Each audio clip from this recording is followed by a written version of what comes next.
창세기 1장, 2장 이 부분을 세 부분으로 돼서 이렇게 우리가 자꾸 확인하고 또 확인하고 이 정리를 잘 해야 될 것 같아요. 그래서 다시 한번 더 아웃라인만, 제가 아웃라인만 한다고 해놓고 또 자세하게 들어가서 문제가 됩니다만은, 자꾸 우리가 이걸 전체 아웃라인을 보고 또 보고, 이게 성경이 이럴 것이구나. 그 성경을 보면서 항상 느끼는 것은, 창세기 1장을 해석하려고 하면은 창세기 2장부터 계시록 22장까지 도움을 받아서 1장이 해석되어져야 된다는 것은 다 동의하시죠, 그죠? 2장도 마찬가지고. 그래서 전체 맥락에서 1장이 2장이 어떤 역할을 하고 있는가, 우리가 그것을 살펴봐야 될 줄 압니다. 빛과 어두움을 나누사, 빛과 어두움을 나누사. 첫 말씀이 빛이시라. 창세기에는 예수 그리스도와 복음이 어떻게 계시되어 있는가, 창세기 안에 담겨 있는 예수 그리스도와 그의 십자가 복음으로 이루어지고 있는 하나님의 나라를 전가하고 있습니다. 우리는 수많은 사람들처럼, 수많은 목사들처럼 하나님의 말씀을 혼잡하게 하지 아니하고, 이 혼잡하게 한다는 말은 사람들의 지혜에 근하는 말, 사람들의 모든 이론, 자기 생각으로 성경을 푸는 것으로 하지 아니하고 곧 순전함으로 성경을 성경으로 풀어주는 거예요. 구속사 관점으로.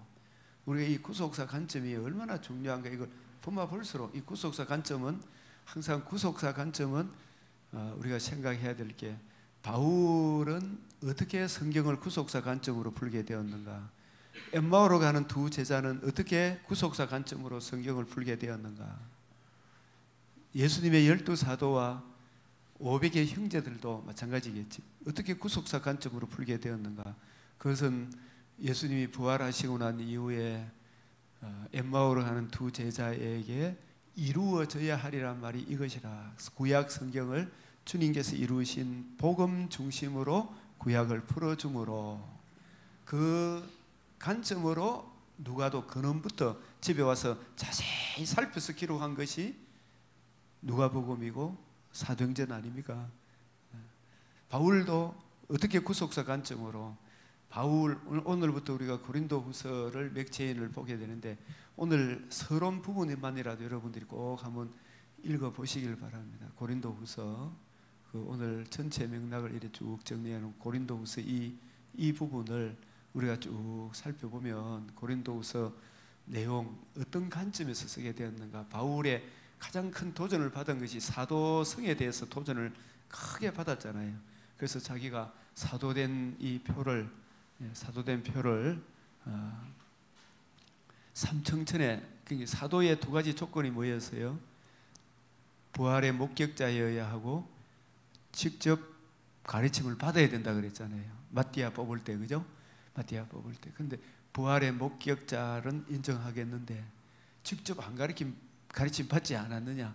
그래서 부득불 내가 몸이 갔다 왔는지 영혼이 갔다 왔는지 모르지만 내가 주님으로부터 직접 가르침 받은 이야기를 고린도후서 12장 1절에서 7절에 이야기하고 있습니다. 그래서 그게 아라비아 3년 그 기간 동안에 특별과에 사람이 가히 이르지 못할 말을 들었다. 그것이 엠마오로 가는 두 제자가 성경을 풀어주실 때 마음이 뜨겁지 않더냐. 그 관점으로 바울도 이해하고 깨닫게 되어 가르침을 받고 난 이후에 그 관점으로 누가가 부지런히 그놈부터 처음부터 다시 살폈다 그랬잖아요. 창세기부터 이제 예수님 복음 중심으로 예수님 가르쳐 주시는 그 방식대로 성경을 풀어서 쫙 설명 보니까, 그렇게 해서 정리된 것이 바울 서신이죠. 바울 서신. 그리고 그걸 이제 정리해서 그걸 강론을 하고, 그리고 가는 곳마다 바울은 사도행전 13장 이제 1차 선교여행 갈 때 13장 26절부터 39절까지 쫙 보면 전부 구속사예요. 그리고 17장 2절 3절에도 성경을 옆에 두고 이루어져야 하리란 말, 예수 그리스도의 복음에 대해 쫙 설명을 하고, 사도행전 26장 22절 23절에도 내가 남녀노소 빈부 귀천을 먹는 아무에게도 이 구속사 관점으로 설명하는 거 이거 외에 내가 다른 거 이야기 안 했다. 그래서 사도행전 28장 23절에도 마지막 31절에도 이 구속사 관점으로 거침없이 담대하게 풀어줬다. 이 관점 외에 다르게 풀어주는 사람들과의 이 격동, 이 충돌이 일어나는 이게 고린도 후서를 격동의 서신이다. 그 이야기를 그렇게 하죠. 그래서 곧 순전함으로 이 말씀은 구속사 관점으로 하나님께 받은 것 같이 하나님 앞에서와 그리스도 안에서 말하노라. 이게 우리가 가야 될 길이다. 이것이 제가 살아있는 이유입니다. 자, 요한복음 5장 39절, 누가복음 24장, 창세기 1장에 이런 예언들이 어떻게 성취가 되었는가, 이런 부분들. 그래서 내 말을 듣고 행치 않은 자는 주추 없이 흙위에 집 지은 사람과 같으니 탕류가 부딪히며 집이 곧 무너져 파괴됨이 심하니라. 이 누가복음 6장 49절에 내 말을 듣고 행치 아니하는 자는, 이걸 그냥 단순하게 내 말, 이 말 저 말 순종하는 그런 관점이 아니고, 이 주님의 말씀은 66권, 39권 구약 성경이 내게 대하여 증거한다 그랬잖아요. 그죠? 예수님은 성경을 풀어주실 때 서기관과 같지 않더라. 이 산상수훈도.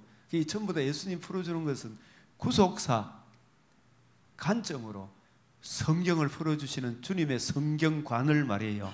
이 성경관을 듣고 행치 아니하는 자는 주추, 반석, 복음, 주추 없이, 이 성경의 핵심, 중심 주제 없이, 터가 없이 흙 위에 집 지은 사람과 같으니 탕류가 부딪히며 집이 곧 무너져 파괴됨이 심하니라. 이 말씀도 이게 구속사 관점으로 성경을 풀어주라는 것이구나.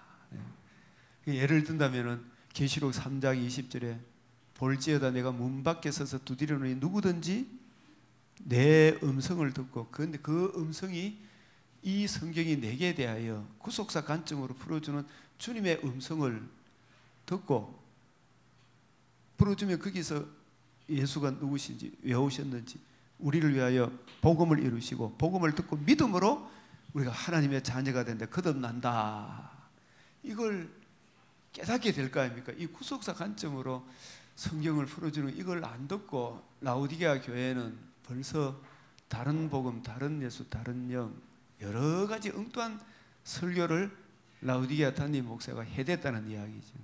그리고 실상은 교회가 아닌데 교회라 카니 차든지 덮든지 하라 그러는 거죠. 그래서 요한복음 5장 39절, 너희가 성경에서 영생을 얻는 줄 생각하고, 그래서 이 누가복음 이루어져야 하리란 말이 이것이라. 복음은 미리 약속하신 것이라. 창세기 1장에는 복음이 어떻게 계시되어 있는가. 그래서 너희는 이 모든 일의 증인이라. 히브리서 3장 1절에 저는 요즘 이 구절, 세 구절이 참 좋다 싶어서 생잡아 자꾸 강조를 합니다. 예수를 깊이 생각해라. 우리의 대제사장이신 예수를 깊이 생각해라. 우리가 믿는 도리의 큰 대제사장이신, 우리가 믿는 도리 큰 대제사장 예수를 깊이 생각하고 우리가 믿는 도리를 굳게 잡으라. 믿는 도리.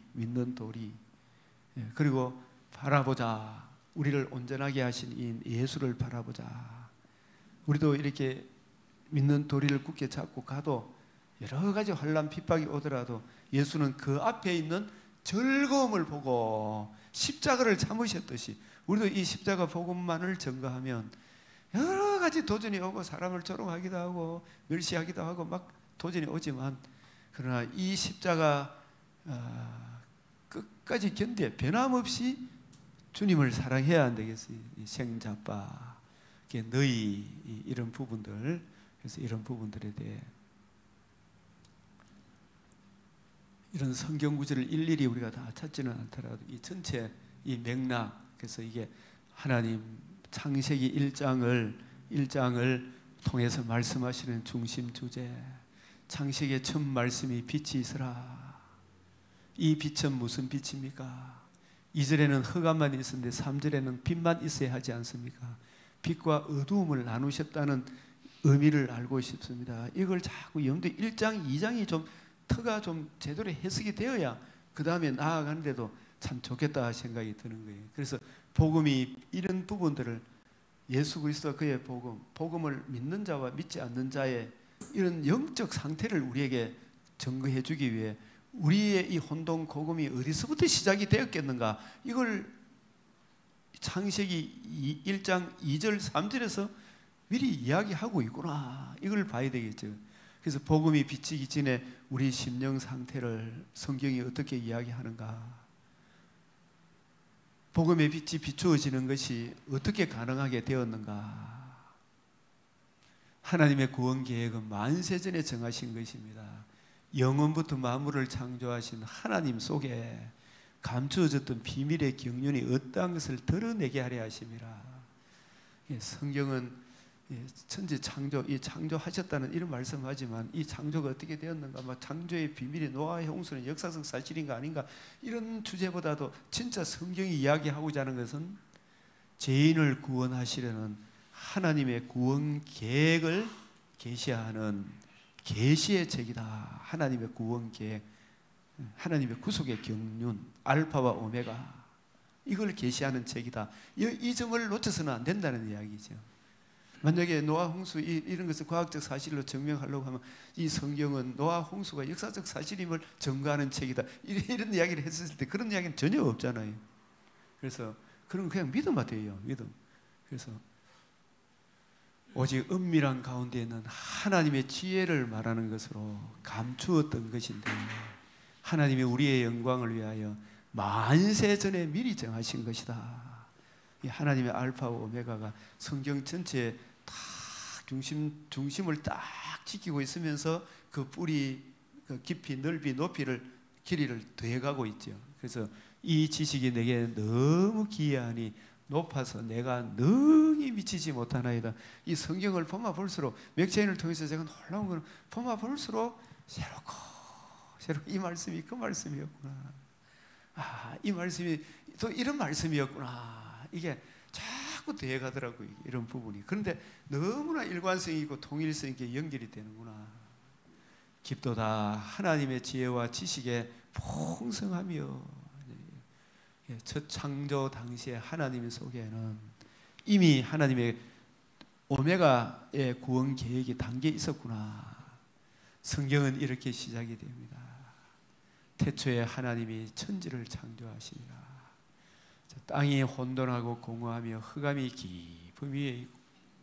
근데 이 부분에 대해서도, 자문에 대해서도 음부 7장이 음부의 세계를 이야기하고 있고 8장이 지혜의 빛의 세계를 이야기하고 있구나. 하나님의 영은 수면 위에 운행하시니라. 이런 말씀도 2장 3장 이런 말씀, 계시록까지 쭉 말씀을 보면 하나님의 영은 수면 위에, 이 성령님은 이 수면이, 이때 물이 있었습니까? 궁창 위에 물, 이렇게 생각할 수도 있습니다만, 그러나 이 수면 위에 운행하시니라. 이 수면도 계시록 12장 15절, 굉장히 땅이 혼돈하고 공허하며 흑암이 깊음 위에, 이게 타락한 천사 세계를 이야기하는 것이구나.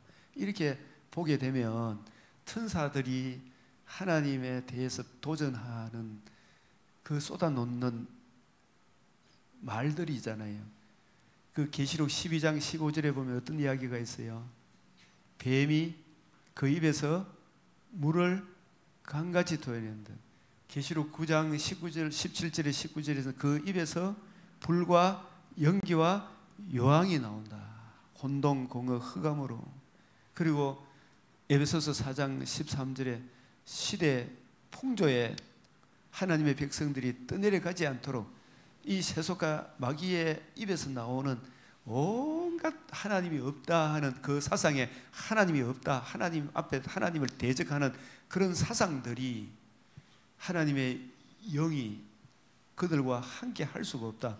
이 수면 위에 가는 이 말은, 우리가 이게 성령은 이 수면 위에 이 사탄들이 쏟아놓는, 저와 여러분들이 가만히 생각을 하는 보면 예수 그리스도와 그의 복음을 대적하는 저 좌파, 이슬람, 불교 이런 사람들, 종교 다운주의자들, 이런 사람들하고 우리가 여러분들이 같이 밥을 먹고 식사 같이 교제하고 즐기고 그렇게 할 수 있겠습니까? 같이 못 놀아요. 빛과 어두움이 같이 공존할 수가 없는 거예요. 이게 수면 위에 이 말은 창세기 8장 7절 12절에 노아 방주 이제 물이 다 감했는가 보려고 먼저 뭘 보냈어요?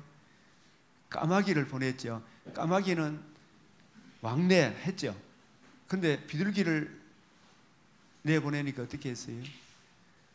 비둘기는 발 붙일 곳을 얻지 못하고 다시 돌아왔다 그랬죠. 나중에 이제 감람나무 잎사귀를 물고 오는 걸 보고 이제 물이 감했구나, 새싹이 났구나. 성령님은 거듭난 사람에게 함께 하시지 죄와 허물로 죽은 사람하고 같이 안 하잖아요. 죄와 허물로 죽은 사람은 악한, 까마귀는 우리가 레위기 13장입니까? 그게 부정결한 짐승이잖아요. 이 까마귀는 악한 영을 의미하고, 악한 영은 불신자와 함께 가는 거, 죽은 시체 있죠. 시체 위에 왔다 갔다 하는 거라. 비둘기는 예수님의 공생의 시절에 성령이 비둘기같이 임하더라. 이것도 하나의 예수 그리스도의 영. 그래서 비둘기, 마태복음 8장 20절에도 보면 예수님이 인자는 여우도 굴이 있고 공중에 나는 새도 갈 곳이 있죠. 인자는 머리 둘 곳이 없다. 머리 둘 곳이 없다. 이 말은 무슨 말이에요? 우리가 혼돈, 공허, 흑암 속에 사탄의 지배 속에 있는 우리들이 주님께서 우리의 머리가 되려고 하면은 우리 죄와 허물을 알고 자기 부인, 자기 십자가 지고 내 죄를 대속하신 예수님의 대속의 은혜를 믿을 때에 주의 영이 내 안에 들어오고 이 복음을 주신 예수님을 나의 머리로 모실 거 아닙니까? 그죠? 그래야 안 그래요? 그래서 이 인자는 머리 둘 곳도 없다 이 말은 예수님이 가난하게 사셨다, 물론 가난하게 사셨다 이런 의미보다도 죄와 허물로 죽어 있는 혼돈, 공허, 흑암의 마귀의 종노릇하고 있는 이들의 그 말은 상종할 수가 없는 거예요. 그래서 이들의 죄 문제, 우리들의 죄 문제를 해결하기 위하여 예수님이 이 세상에 오셨고, 내가 떠나가면 보혜사가 너희에게 올 것이다.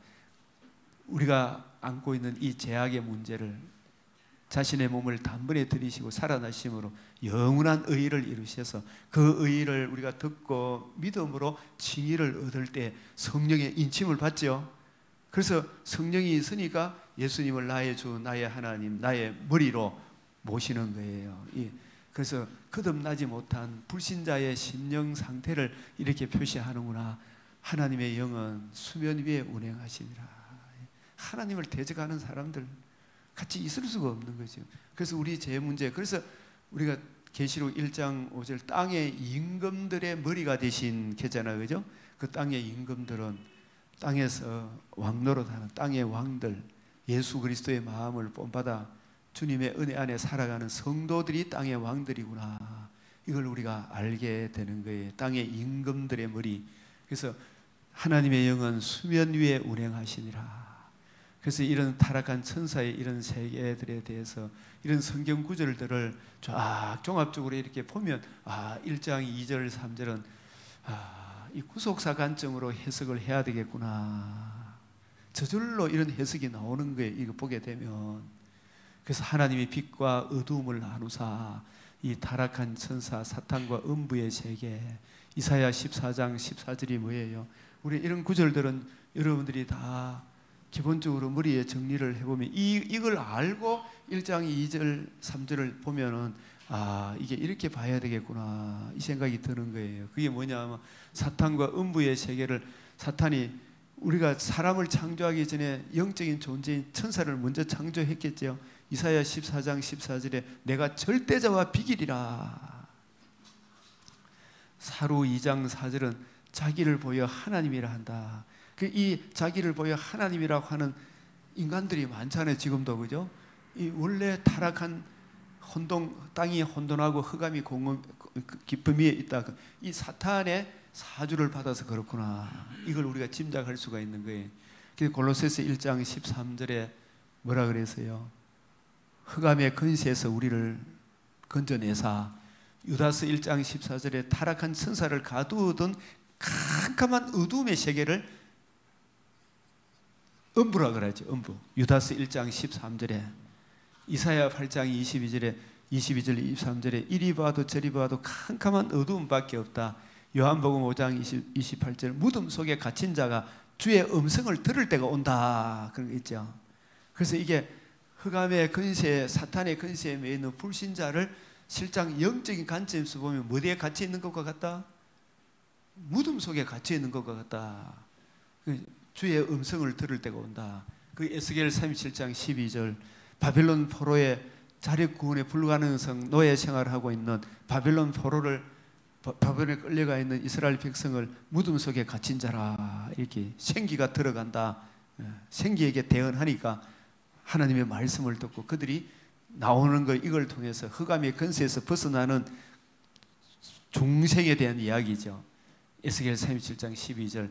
그래서 베드로후서 2장 4절에 저 사탄을 캄캄한 어두움에 가두어 두었다. 그래서 무주갱의 세계, 누가복음 8장 32절 군대의 귀신이 우리를 무주갱에 들어가지 말게 하소서. 그게 누가복음 16장 23절에도 부자와 나사로가 죽어서 부자는 어디에 갔습니까? 음부, 거기에 불꽃 가운데 고민할 수밖에 없는 음부에 들어갔다. 마가복음 2장 9장 48절에 거기는 구더기도 죽지 않는다. 불로서 소금치듯 함을 받으리라. 계시록 9장 1절에 무주갱의 뚜껑을 여니. 이 음부에 갇혀있는 우리들도 만약에 저와 여러분도 이 무주갱이란 말은 계시록 9장 1절에 무주갱의 뚜껑을 여니 하는 거 있잖아요. 이것도 만약에 하나님께서 옛사람의 죄의 본성을 누구나 다 지니고 있죠. 하나님께서 일반 은총적인 관점에서 하나님께서 막아줘서 이 대한민국 불신자들도 질서를 좀 유지하고 있죠. 근데 만약에 일반 은총 무주갱의 뚜껑을 열어버리면 사람이 어디로 흘러갈지 몰라요. 정말 무섭다. 그게. 돈의 유혹, 마약의 유혹, 뭐 저렇게 멀쩡한 사람 무주갱의 뚜껑 열어보면 사탄의 근세가 나온다. 어둠의 세력, 마귀가 에덴 동산에 이 어둠의 세력 마귀가 창세기 1장 2절에 타락한 천사가 이미 있었죠. 이게 하나님의 형상으로 지음을 받은 사람을 선악을 알게 하는 나무의 먹지를 마라. 하나님의 생명나무의 열매는 임의로 먹되 선악을 알게 하는 나무의 먹지 마라. 그걸 먹는 날은 이 반드시 이 사랑의 언약이잖아요. 사실은 이걸 줬는데도 이걸 거역함으로 사탄이 이 말씀을 가지고 저들을 미혹하마 하나님과 관계를 끊어놓고 자기 종으로 삼을 수 있겠구나. 그래서 사탄이 언약을 듣고 그 언약으로 어떻게 해요? 사람을 미혹하는 거죠. 그게 창세기 3장 1절에서 6절이죠. 그래서 예뱀 계시록 12장 9절에 깨는 자, 계시록 20장 2절에 예뱀 마귀 사탄, 고린도후서 4장 4절, 고린도후서 2장 11절, 이 사탄의 계계 이게 우리가 진리의 말씀에 굳게 서 있지 않으면 이 사탄의 계계를 자칫하면 다 넘어가요. 다 지금 사탄의 계계, 교활한 말과 아첨하는 말로 깨는 자, 참소자다. 그래서 정죄하고 참소하고 혼동, 공허, 흑암의 근세, 이 근세를 우리 주님께서 어떻게 승리했어요? 이 모든 것을 십자가로 승리한 거 맞죠? 십자가로. 그래서 이 십자가로 승리하신, 십자가 죽으시고 부활하심으로 하나님의 의를 이루심으로 승리한 거예요. 그래서 요한복음 12장 24절, 24절, 31절, 36절, 16장 33절 이 말은 하늘의 밀이 땅에 떨어져 죽음으로, 대속 죽음과 부활하심으로 뱀의 머리를 사탄이 쫓겨나리라, 흑암의 근세가 쫓겨나리라. 요한복음 16장 33절에 우리 주님께서 내가 세상을 이겼다, 골로새서 2장 14절 15절, 히브리서 2장 14절 15절, 계시록 5장 4절에 7절, 12장 5절, 20장 1절에 3절, 7장 3절, 히브리서 9장 12절, 14절, 10장 5절, 10장 10절, 12절, 14절, 19절, 21절. 이 히브리서에 가장 많이 강조되고 있잖아요. 영원한 의로 뱀의 머리를, 흑암의 근세를 영원히 멸했다. 그래서 우리는 붙들고 있는 거 십자가 대속 죽음과 부활에 나타난 하나님의 의의를 우리가 굳게 그 은혜 안에 거하면 우리를 대적할 자가 없다. 근데 이렇게 됐던 이유가 창세기 3장 1절에서 6절 마귀가 아주 교활하게 깨었죠. 그래서 우리 주님은 이것과 대조적으로 승리하셨죠.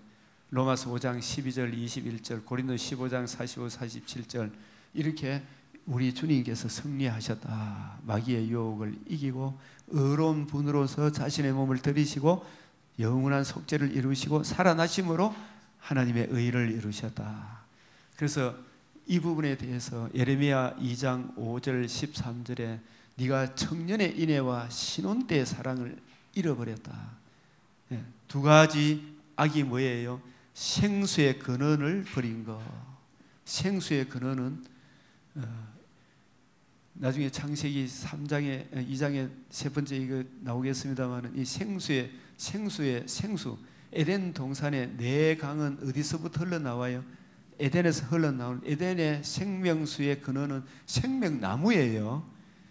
성부, 성자, 성령 하나님 입에서 나오는 말씀이 생명나무예요. 하나님 입에서 나오는 말씀이 생명나무. 그만큼 받아 누릴 수가 있는 거예요. 먹고 또 먹어라. 근데 선악을 알게 하는 나무의 열매를 먹지 마라. 사탄한테 속지 마라 이 말이죠. 그래서 두 가지 악, 생수의 근원인 나를 버렸다.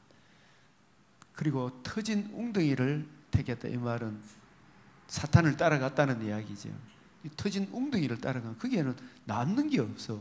그래서 그 결과 창세기 3장 14절에 뱀에게 한 이야기입니까? 실상은 뱀과 한 통속이 된 사람에게 한 이야기입니까? 범죄한 사람에게.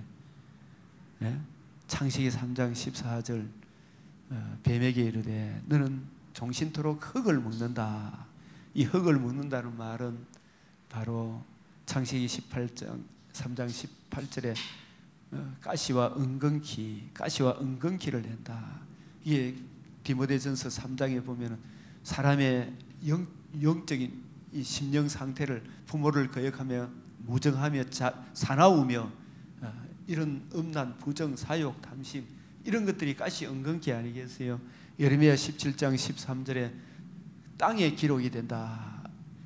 에가서 4장 1절 7절에 보면은 그렇게 영광스럽다. 어쩌다가 그렇게 되었는고.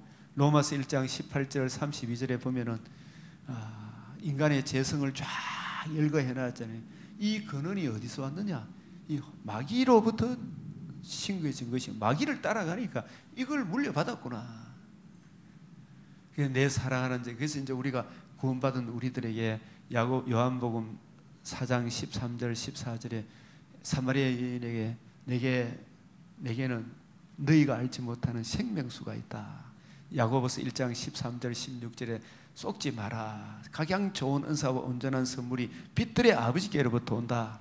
창세기 2장 16절 17절 3장 1절 6절을 통해서 사탄의 정체, 이걸 통해서 우리가 사탄의 정체를 알죠. 죄의 정체를 알죠. 또한 하나님의 구원 계획을 이걸 통해서 곧바로 구원 계획이 나오죠. 창세기 3장 15절에. 그리고 죄의 심각성을 우리한테 보여주죠. 죄의 심각성을. 그리고 자력 구원의 불가능성을 우리에게 보여주고, 또 창세기 1장 2절 3절을 통해 빛의 나라와 어둠의 음부의 나라도 이렇게 보여주는 것이구나. 그래서 메시아 언약 안에 복음의 빛 안에서 영원한 생명이 있음을 우리에게 말씀합니다. 메시아 언약 안에 복음의 빛 안에 있을 때 이 지구촌에 살더라도 이 복음 안에 있으면 영원한 하나님 나라에 들어가는 것이구나.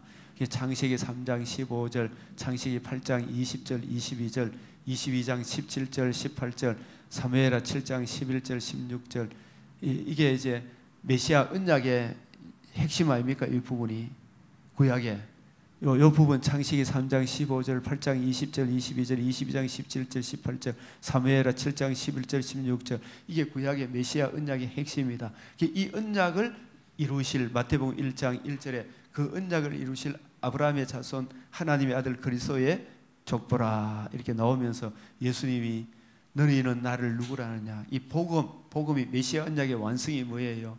마태복음 16장 16절 플러스 21절 요한복음 2장 19절 이 성전을 헐라 내가 사흘 만에 일으키리라 요한복음 19장 30절 다 이루었다 34절 물과 피를 흘리셨다 예수님이 살아나셔서 이렇게 구속사 관점으로 풀어주고 제 아들도 구속사 관점으로 복음을 전하지요.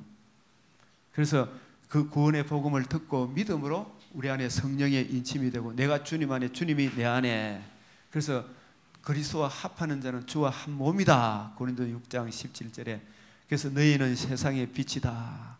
이 빛의 자녀처럼 행해라. 우리가 빛이신 복음의 빛이 들어가기 때문에 이 복음의 빛을 힘입어서 삶 속에서 살아가는 게 믿음과 행함은 분리할 수 있습니까? 하나입니까? 빛의 자녀거든. 빛이 열매를 맺게 돼가 있어요. 그죠? 어두움의 행위는 그냥 악한 행위가 나오죠.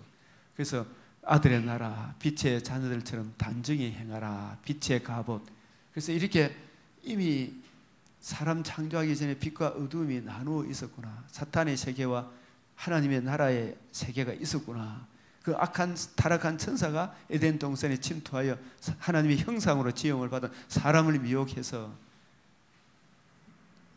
뱀의 후손, 여자의 후손 이 둘로 나누어지게 되었고 이 둘 사이에 적대감이 있구나. 이 빛의 자녀는 저 아직 어둠에 속해 있는 저 사람들 복음 전하는 사명을 우리에게 맡게 했었구나. 이걸 알게 되는 것입니다. 그래서 빛이 있으라. 이 빛이 하나님 보시기에 좋았더라. 빛과 어둠을 나누사. 2절에는 흑암만 있어야 되는데 만약에 빛이라면 빛과 어두움을 나누사. 빛만 있어야 되는데 빛만 있으면 그죠? 그런데 이것은 태양빛을 이야기하는 것이 아니구나라는 것.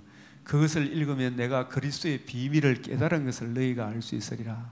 그래서 이 사도 바울도 삼청천에 가서 다메섹에서 예수님을 만나고 아라비아에 3년 동안 있는 동안에 하나님이 특별 과외를 시키셔서 사람이 가히 이르지 못할 말 구속사 관점으로 구약을 이해하고 깨닫는 그 주님으로부터 특별 과외를 받아서 자기가 이제는 구속사 중심으로 창세기부터 말라기까지 쫙 정리해서 내놓은 것이 바울 서신 아니겠어요? 그래서 바울 서신을 읽으면 내가 그리스도의 비밀을 이 그리스도의 비밀. 그래서 그리스도 구세주 다 사람들을 교회 나오는 사람들은 정치, 경제, 건강 이런 부분들 다 잘 되기 위한 것은 전부 다 땅의 일이죠, 그죠? 땅의 일이라니까, 육의 일이라니까. 그런 그리스도를 원해서 나오는데 바울이 십자가에 못 박힌 그리스도. 헬라인에게는 어리석게 보이고 유대인은 표적을 구하고 헬라인은 지혜를 구하나 우리는 십자가에 못 박힌 그리스도를 전하노라. 예수 그리스도와 그의 십자가 복음 외에는 내가 아무것도 알지 않기로 작정을 했다. 이 그리스도의 비밀을, 십자가에 못 박힌 그리스도의 비밀을 깨달은 것을 너희가 알 수 있으리라. 고린도후서 4장 6절에 어두운 데 빛이라 말씀하셨던 그 하나님께서, 이게 바로 창세기 1장 3절이잖아요. 이 어두운 가운데 이 타락한 천사가 날뛰는 그 세계, 이들을 가두는 흑암 가운데 빛이 있으라. 이 아들의 나라가 있으라. 하나님께서 이 타락한 천사가 에덴 동산의 침투와 사람을 자기 종으로 삼았죠. 그 사람의 심령 상태가 혼동, 공허, 흑암이다 말이에요. 그런데 이 혼동, 공허, 흑암에 있던 바울뿐만 저와 여러분에게 예수 그리스도 얼굴에 있는 예수님의 인격과 성품이겠지만, 물론 이제는 우리는 예수님의 얼굴을 직접 배우는 게 성경을 통해서 예수 그리스도 얼굴에 있는 하나님의 영광을 아는 빛을 우리 마음에 비추셨느니라. 1차적으로 다메섹에서의 바울을, 그리고 삼청천에서 성경 속에, 성경이 예수님의 얼굴이라 성경을 옆에 놓고 너희가 십자가 못 박아 죽인 예수가 살아나셔서 지금 옆에 있다. 지금 우리를 위해 기도하고 계시다. 하나님의 아들 그리스도 예수의 성육신 대속 죽음 부활로 이루신 복음과 복음을 이루시고 성천하신 예수님, 성령을 보내신 예수님을 옆에 두고 성경을 가지고 나란히 설명하는 것이 사도 바울의 전도 방식 아닙니까?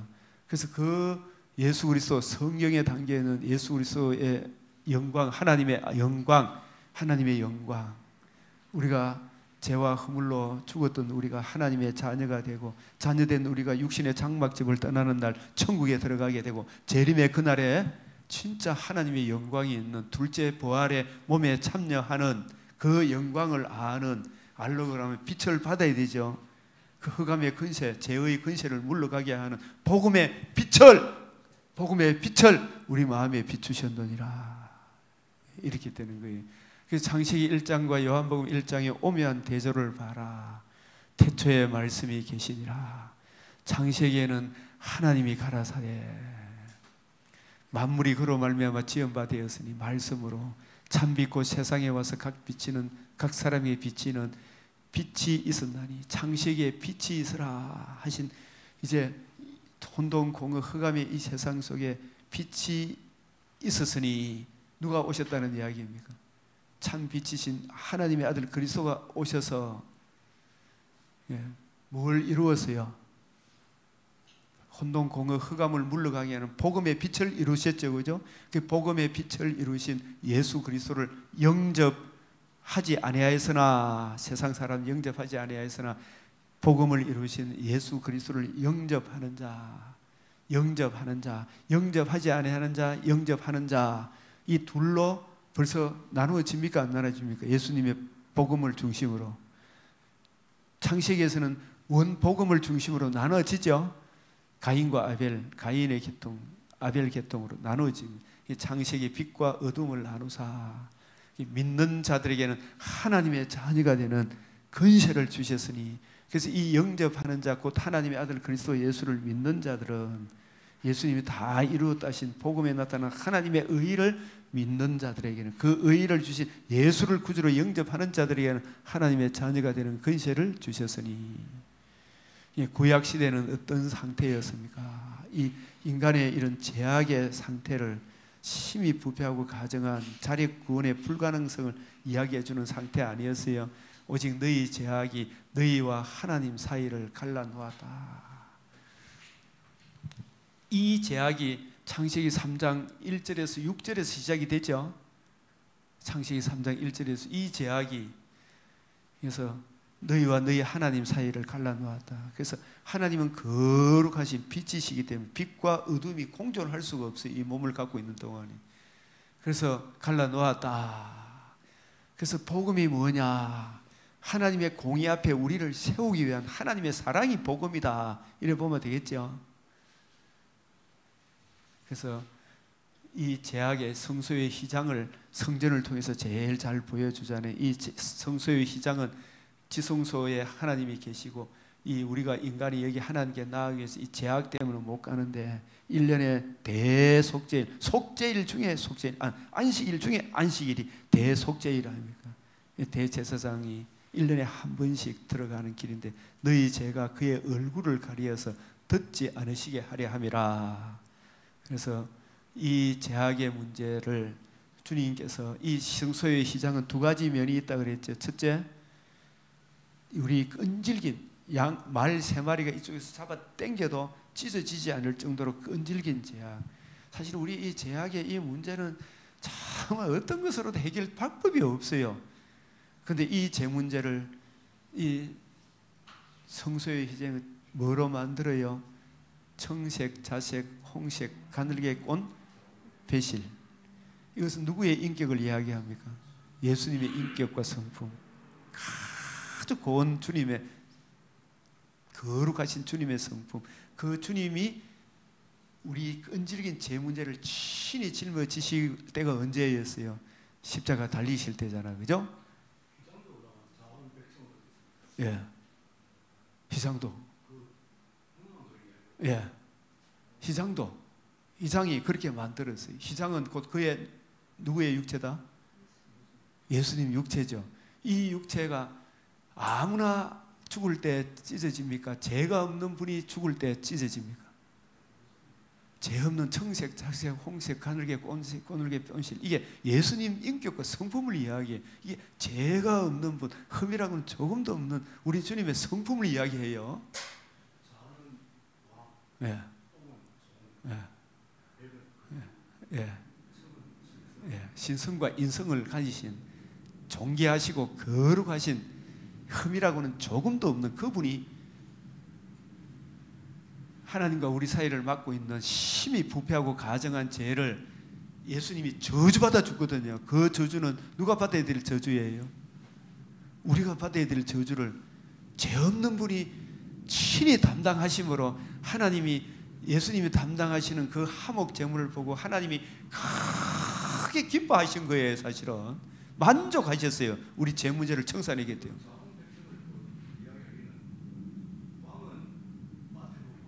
예. 소, 인성, 예, 예, 왕과 왕성, 그게 이제 다 간단하게 이야기하면 신성과 인성을 지니신 분이다. 그분이 우리 죄를 친히 인성으로서 사실 담당하신 거예요. 거기서는 자기 육체 흠없고 점없는 어린 양 했잖아요. 예. 죄가 있으면 안 돼. 죄인이 죄를 담당할 수가 없어요. 죄의 싹은 사망인데 그 죄값은, 그래서 죄 없는 한 분이 필요하기 때문에 구약 내내 여자의 후손 정결한 짐승의 번제의 향기를 허망하시고, 노아에게 그 계시했어요, 안 했어요? 정결한 짐승의 번제의 향기. 아담에게는 가죽옷을 지어 입혔죠. 여자의 후손, 그 가죽옷을 뭐로, 가죽옷이 무엇인가를 아벨이 드리는 제사를 통해서 보여주죠. 양의 처새끼와 기름으로. 양의 처새끼는 여러 양들의 대표, 그죠? 장자. 이 장자 개념은, 장자는 항상 출애굽기에 보면 출애굽시 대속하라 그랬어요. 대속하지 마라. 대속해야 되죠. 우리 죄를 대속할 흠없고 점없는 어린 양. 그 어린 양이 누구에 대한 예표다? 장차 올 여자의 후손, 기름으로 드렸다 그러죠. 그 기름은 뭘 의미해요? 성령. 히브리서 9장 14절에 성령으로 자신의 몸을 단번에 들이신 그리스도의 피가 이래 되거든요. 성령으로 우리 죄를 대속하기 위해 자신의 몸을 단번에 들이신, 내가 받아야 될 형벌을 대신 받으신 예수님의 그리스도의 피가, 대속 죽음이 어찌 너희 양심을 깨끗하게 하지 못하게 하겠느냐 하잖아요. 히브리서 9장 14절에. 그래서 이 성소의 희장, 이 죄악이, 이 죄 문제를 누가 이제 피니시다, 이게 텔레오 이래 때가 있어요. 다 이루었다. 이것은 부활까지 포함해서 이야기하는 거예요. 그럼 이 안에는 속죄도, 영원한 속죄도 포함이 됩니까, 안 됩니까? 그 영원한 속죄만으로는 안 되고 살아나셔서 하나님의 의를 이루셔야 되죠, 그죠? 예? 그래서 그 의를 대속의 은혜를 적용해 줘야 되잖아요. 그래서 다 이루었다. 이제 피니시다. 예, 이에 성소의 휘장이 위로부터 아래까지 찢어져 둘이 되고 쫙, 이게 1500년 동안 가로막혀 있던 성소의 휘장이 안 찢어졌죠. 예수님 십자가 돌아가실 때 마태복음 27장 51절에, 예? 히브리서 6장 20절에 이 찢어져 둘이 되었고, 이 히브리서 10장 19절에서 22절에서는 휘장은 곧 그의 육체다. 점없고 흠없는 깨끗한 육체가 우리 죄를 짊어지시고 이때 이제 피니시 텔레오 하심으로 영원한 속죄, 영원한 의가 드러난 거예요. 그래서 그리로 앞서가신 예수께서 구원의 문을 여시고 이 영원한 속죄를 이뤘기 때문에 이게 구원의 문을 연 거죠. 그리고 부활하심으로 우리에게 또 부활의 첫 열매가 되셨죠. 그래서 이것을 복음을 설명할 때 제일 좋게 여러분이 이해하기 쉬운 것은 디모데후서 1장 10절이 있죠. 사망을 피하시고 복음으로서 생명과 썩지 아니함을 드러내셨다. 복음으로서 사망을 피하시고, 이 말은 부활하심으로, 예? 복음이 이루어진 거예요. 디모데후서 1장 10절. 다시 한 번 더, 아까 앞에서 다 내용이 나옵니다만은 복음이 뭔가 다시 한번 정리합시다. 예수가 누구십니까? 하나님의 신성과 인성을 지니신 그리스도이십니다. 이거 고백을 받아내기 위하여 예수님이 공생의 3년 동안, 3년 반 동안 거의 일주일 전에까지 이 공생의 말씀을, 공생의 기간 동안에 너희는 나를 누구라 하느냐? 주는 그리스도시요 살아계신 하나님의 아들이십니다. 이것만으로 복음이 됩니까? 안 됩니까? 거기서 플러스 몇 절? 21절. 이것을 설명한 것이 요한복음 2장 19절. 뭐예요? 이 성전을 헐라 내가 사흘 만에 일으키리라. 이것을 한마디로 딱 정리한 게 요한복음 19장 30절. 다 이루었다. 이것을 바울 스신이 내가 받은 것을 먼저 너희에게 전하여 고린도전서 15장 3절 4절. 바울이 다시 한 번 더 신학의 정수라고 이야기하는 로마서 3장 25절 26절, 로마서 4장 25절, 이걸 복음이라고 하는데, 복음에는 뭐가 나타났다? 하나님의 의가 나타나서 모든 믿는 자에게는 구원을 주시는 하나님의 능력이 됩니다. 로마서 1장 16절 17절. 믿음으로 믿음에 일어나니. 이것을 다시 한번 딱 정리한 게 디모데후서 1장 10절이구나. 찾으셨어요, 장로님? 한번 읽어보십시오.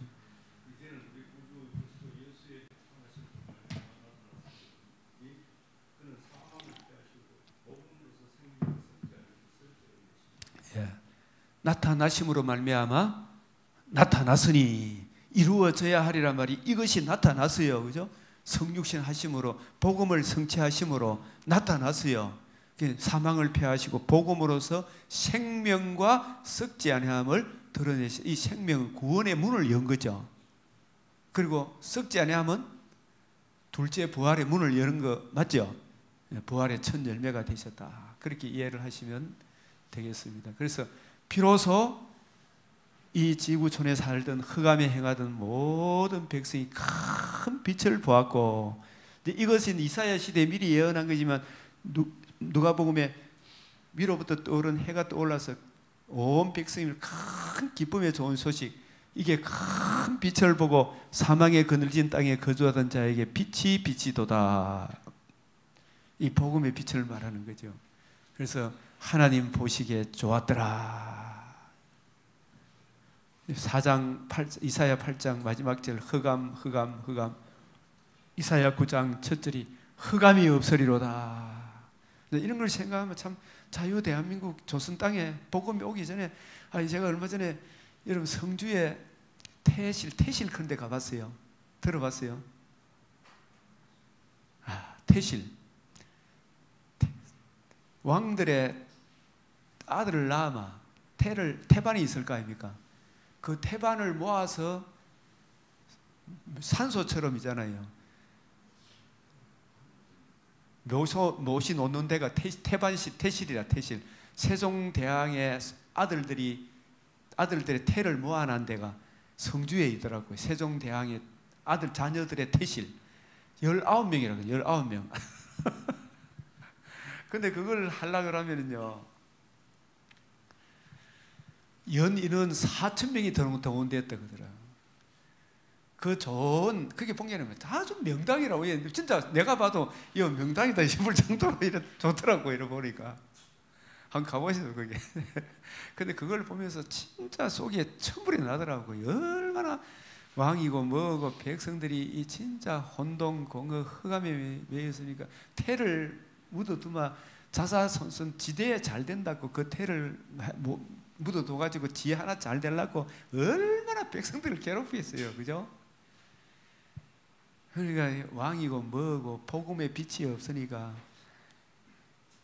세종이 뭐 잘났다 하지만은 노예 제도를 제일 공고히 만든 왕이 세종대왕이라니까, 세종이라니까. 그래서 제가 그 해설하는 분에게 선생님은 우리 역사상 제일 대한민국 조선이 이 한반도가 생기고 나서 가장 위대한 지도자가 누구라고 생각합니까? 그야 뭐 세종대왕 아니겠습니까? 이거더라고요. 저는 세종대왕이 제일 악질이라 생각도 듭니다. 한면으로 보면 노예 제도를 공고히 해가지고 고려시대보다도 더 악질적으로 이렇게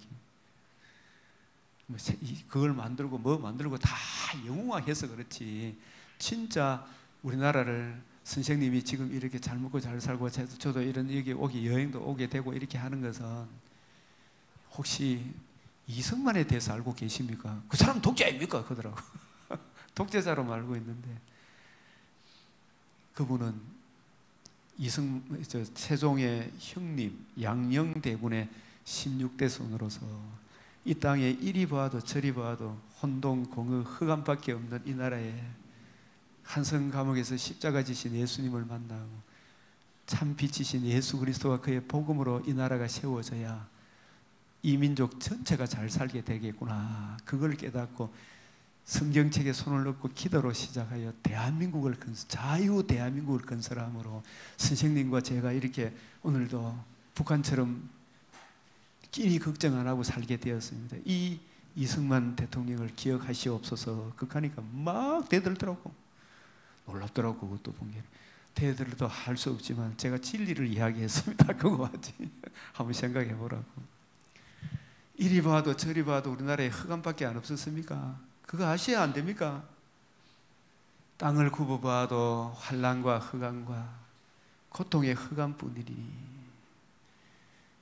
얼마나 그 참 괴롭혔습니까? 성주에 뭐 한계 마을이라고 양반 뭐 하는데 그 양반 집 하나 하기 위해 초가집에 얼마나 인간들이 참 개돼지 취급받고 살았겠습니까? 심한 흑암 가운데 쫓겨가리니 이 계시록 6장 8절에 청왕생말 그 탄자의 이름은 마귀다 그랬죠. 마귀. 음부로 끌려가더라. 음부가 그 뒤를 따르더라. 이런 상태에 놓여 있었다니까요. 여기에 복음의 빛을 전해준 선교사들이 얼마나 고맙고 고마워서 감사합니다. 이 구속사를 가르쳐주는 이게 얼마나 고마운 일이에요. 예? 잠언 24장 11절 사망으로 끌려가는 혼동, 공허, 흑암, 음부의 이 세계. 이사야 34장 16절 17절에 이게 너희는 성경책을 자세히 읽고 짝이 없는 것이 하나도 없다 그랬죠. 그 짝은 무슨 짝입니까? 아무리 살펴봐도 짐승을 이야기합니까? 혼동, 공허, 흑암에 매여 있는 짐승보다 못한 인간을 두고 하는 이야기입니까? 예?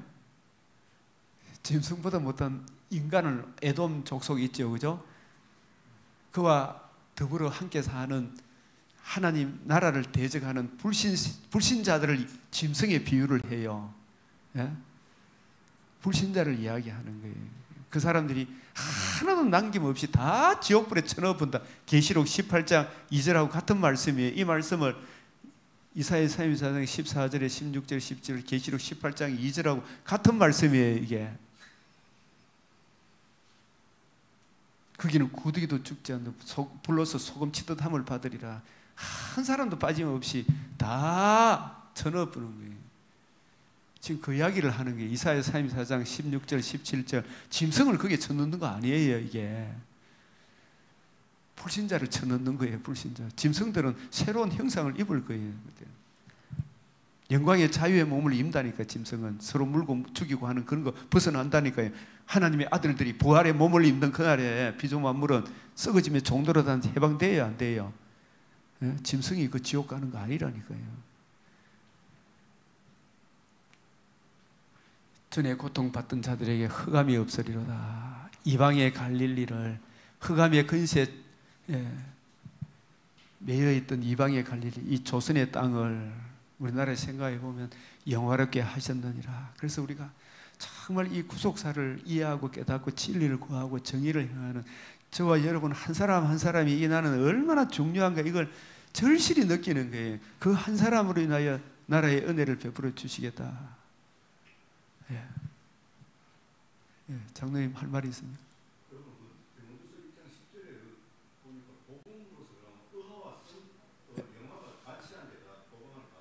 예, 다 들어있는 거예요. 예, 칭의와 영화가 다 들어있는 거예요, 복음 안에. 예.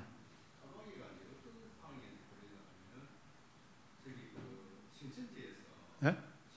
신천지에서. 아, 연구를 하니까. 예. 예.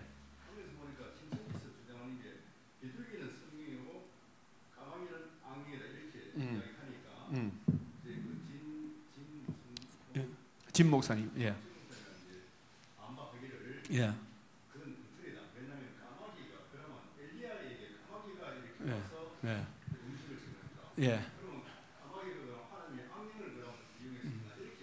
이제 거기에 이제 이중적인 의미가 있어요.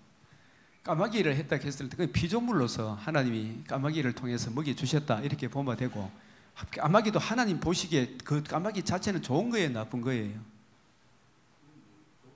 보시기에 좋았더라니까, 까마귀 자체도. 그래요, 안 그래요? 근데 그 레위기 23장에서 부정결한 짐승, 정결한 짐승으로 하나님께서 나누신 것은 사람을 위해서입니까? 짐승을 위해서입니까? 사람이 예수 그리스도와 그의 복음 말씀 안에 굳게 서 있으라고 음식을 먹을 때에도 굽이 갈라진 걸 먹어라. 세상과 구별되었다. 예, 레위기 11장에 그렇게 이야기하신 것은 짐승 자체가 나쁘다는 게 아니에요. 까마귀, 그 엘리야 이야기한 그 까마귀 자체는 정결한 짐승, 하나님 보시기에 좋았더라 이렇게 볼 수 있는 거예요. 그러나 창세기 8장에서 까마귀를 내놓았다. 이거는 레위기 11장하고 같이 결부해서 죽은 시체 위에 왔다 갔다 하는 것은 악한 영이 왔다 갔다 하는 거하고 같은 거예요. 그거는. 그게 에베소서 2장 2절에 너희도 불신자로 있을 때는 공중 거세 잡은 자 악한 영에 사로잡혀 있었다 그랬죠. 그걸 까마귀를 통해서, 까마귀는 죽은 시체 위에 왔다 갔다 하잖아요. 근데 비둘기는 시체 위에 올라갑니까? 안 올라갑니까? 안 올라가니까 있을 곳을 파뿌리 곳을, 아, 이것은 요 부분에서는 성령과 악령으로 설명해도 되겠구나 이 생각이 들죠. 그러나 엘리야 이야기했을 때는 하나님 보시기에 좋았더라 피조물로서의 까마귀로 보면 되는 거예요. 계시록에서는 여자가 다 좋은 의미입니까? 나쁜 의미입니까? 때로는 나쁜 의미, 좋은 의미로 교효적으로 씁니까? 안 씁니까? 쓰죠, 그죠? 그렇게 이해를 해야 된다는 이야기죠. 신천지도 그렇게 이야기하는 게 몇 가지 맞는 말을 해요, 안 해요? 전체 턱에서 틀려서 그렇지 몇 가지 맞는 말이 있다고 해서 이게 전체 일관성, 통일성이 없잖아요, 그 사람들은. 우리도 신천지를 공개할 때 그런 부분들은 구별해 주는 것이 좋겠다 생각이 들어요. 예. 이 부분에 흑암이 없으리로다. 그래서 이 사울 여기 10분 쉬었다 할까요? 예, 10분 쉬었다 하겠습니다.